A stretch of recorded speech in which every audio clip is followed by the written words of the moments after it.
What if I told you that the reason a bag, a watch, or a pair of sneakers feels special has almost nothing to do with how good it is and everything to do with how hard it is to get? Scarcity doesn't just make things expensive. It makes them feel meaningful. When a luxury brand says something is limited, exclusive, or almost gone, they are not describing supply. They are shaping perception. The object itself has not changed.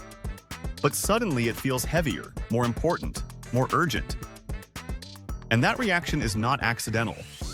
Our brains evolved to treat scarce things as valuable because scarcity once meant survival. Food that was hard to find mattered more. Tools that were rare mattered more. Status within a group mattered more. Luxury brands tap directly into that instinct, even though the stakes are no longer survival. They are identity. Brands like Rolex and Hermes understand this better than anyone. When Rolex limits production or Hermes restricts access to Birkin bags, they are not trying to sell fewer products. They are trying to make ownership feel like proof. Proof that you were chosen. Proof that you belong in a smaller circle. Proof that you have access others do not. The waitlist becomes part of the product. The effort becomes part of the value. Once you have invested time and emotion, walking away feels like losing something you already own. This is why scarcity changes how we decide. When something feels rare, we stop comparing. We do not ask whether it is better than another option or whether the quality justifies the price. We ask a simpler, more emotional question. Will I regret not getting this? Regret is a stronger motivator than desire. Desire fades. Regret lingers. Luxury brands know this. That is why drops sell out in minutes and collaborations feel unmissable. The fear is not that you will not own the item. The fear is that you will never get another chance to be the kind of person who did. What makes this even more powerful is that scarcity does not need to be real. Limited releases, seasonal colorways, invite-only access, region-exclusive items. None of these exist because factories cannot produce more. They exist because narrowing availability concentrates attention. It forces a decision into a small window of time where hesitation feels dangerous. You are not deciding calmly. You are reacting. And reactions feel like instincts, which makes them harder to question afterward. This is where the hypebeast market takes over.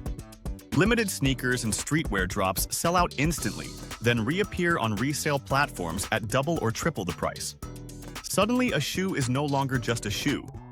It is proof of demand. StockX and GOAT do not just reflect scarcity. They amplify it. Every resale listing becomes a billboard that says, "You missed this." And when the market says something is worth more, paying more later feels justified, even if the scarcity was engineered from the start. Brands benefit without touching the resale money because every inflated price reinforces the story that their products are special. Scarcity also rewires how we think about time. When something is always available, we delay. When something feels limited, we rush. That rush creates a false sense of clarity. It feels like confidence, but it is often just pressure. And pressure narrows thinking. Under pressure, we stop asking whether this fits our life. We ask whether we will lose our chance. This is why luxury brands carefully control when and how often they release products. They create quiet seasons and loud seasons. Absence builds longing. Reappearance triggers urgency. The rhythm itself becomes a form of influence. You are not just buying a product. You are responding to a schedule designed to shape desire. Over time, scarcity shifts value from function to identity. You are not buying a watch because it tells time better. You are buying it because it says something about who you are or who you want to be. And when that identity feels rare, it feels protected. Fewer people can copy it. Fewer people can dilute it. Luxury brands do not sell confidence directly. They sell distance from sameness. There is also a quiet social effect that rarely gets discussed. Scarcity creates hierarchy. People who get the item feel elevated. People who miss it feel left out. That emotional gap is what keeps the system alive. Each drop becomes a social moment. Each waitlist becomes a signal. Each resale price becomes a ranking.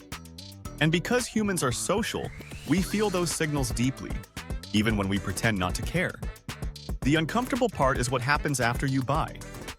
Once the item is no longer rare to you, the emotional high fades. The bag becomes normal. The watch becomes familiar. And the restlessness returns. Scarcity creates desire. Ownership creates normalization. Normalization creates hunger for the next rare thing. This is why satisfaction never lasts as long as anticipation. This is not a personal failure. It is a predictable psychological cycle. Luxury brands do not need you to be satisfied. They need you to be one step away from satisfied. Close enough to feel hopeful. Far enough to keep chasing. Scarcity does not scream, "Buy this." It whispers, "Not everyone can." And that whisper is powerful enough to shape spending, identity, and belonging without ever feeling like advertising. Once you see how scarcity works, it becomes harder to unsee it. And when you understand it, choice starts to feel like choice again.